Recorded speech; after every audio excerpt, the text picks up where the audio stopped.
আসসালামু আলাইকুম ওয়া রাহমাতুল্লাহি ওয়া বারাকাতুহু। ওয়ালাইকুম ওয়ালাইকুম আসসালাম। আসসালাম সম্মানিত সাহেব, আমার রহমতুল্লাহ প্রশ্ন হচ্ছে বারাকাতুহু। যে কিস্তিতে বাইক বা মোবাইল নেওয়া যাবে কিনা? বর্তমানে যে জি কিস্তিতে চলছে, এটাতে বাইক বা জি মোবাইল নেওয়া যাবে কিনা? জি জি কিস্তি যেটাকে বলা হয় ইনস্টলমেন্ট, ইনস্টলমেন্টে কোনো জিনিস ক্রয় করা যাবে কি যাবে না। শরীয়ত যেটা ইনস্টলমেন্ট হচ্ছে একটা হলো শারঈ তাকসিদ, যেটা শরীয়ত সম্মত।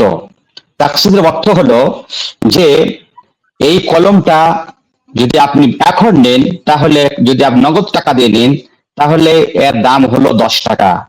যদি আপনি বাকি টাকা দিয়ে নেন অর্থাৎ 2 মাসের সময় নিয়ে যদি নেন তাহলে এর দাম হলো 15 টাকা।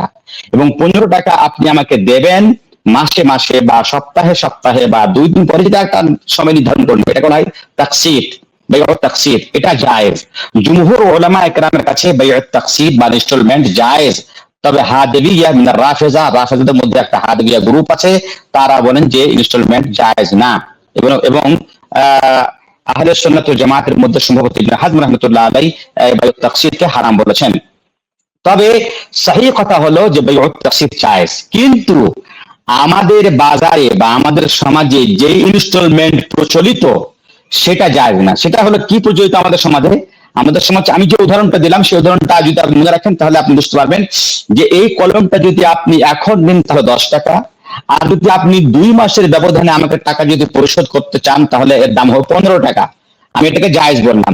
তবে যদি আমি এই শর্ত লাগিয়ে দিই যে 2 মাসের পরে যদি আপনি টাকা পূরণ না করতে পারেন তাহলে আপনাকে আরো 5 টাকা পেনাল্টি লেগে যাবে বা আপনাকে আরো 5 টাকা জরিমানা লেগে যাবে, যদি এই শর্ত লাগানো হয় তাহলে এই ইনস্টলমেন্ট জায়েজ নয়।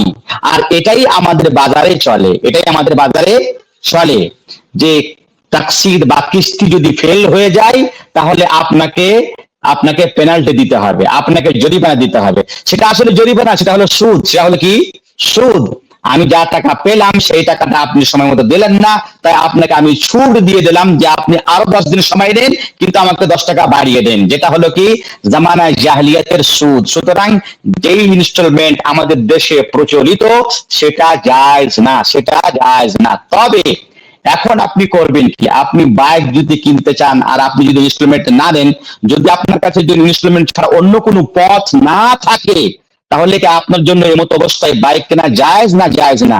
অন্য কোনো পথ নাই। তবে ওলামা একরাম বলেছেন যদি কোনো অন্য কোনো পথ না থাকে, এই পথ ছাড়া, তাহলে আপনি বাইক কিনবেন কিন্তু আপনি কিস্তি ফেল করবেন না, কিস্তি ফেল করবেন না। এটা হলো কি?